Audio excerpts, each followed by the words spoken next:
होगी, ठीक है।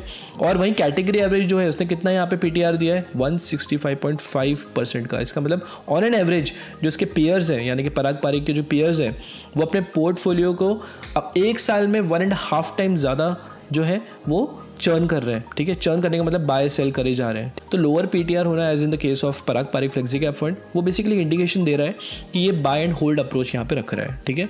और एक तरीके से ये भी बताता है कि यहाँ पे ट्रेडिंग कम हो रही है और लॉन्ग टर्म अप्रोच ज़्यादा है, और चर्न जितना कम होगा उतना ही कम ट्रांजैक्शनल कॉस्ट बनेंगे with in that fund.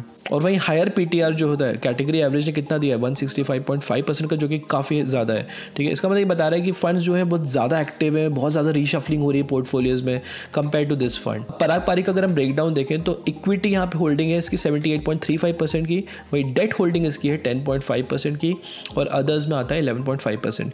Total number of stocks कितने होल्ड कर रहा है ये 82 स्टॉक्स, और वहीं कैटेगरी एवरेज जो है वो 62 स्टॉक्स के आसपास होल्ड कर रहा है। और 66.5% की जो इक्विटी होल्डिंग है उसका भी अगर फर्दर ब्रेकडाउन देखें तो लार्ज कैप इन्वेस्टमेंट्स की होल्डिंग है 51.12% की, मिड कैप की होल्डिंग है 2.38% की, स्मॉल कैप की होल्डिंग है 3.28% की, और अदर्स में चला जाता है 21.57, ठीक है।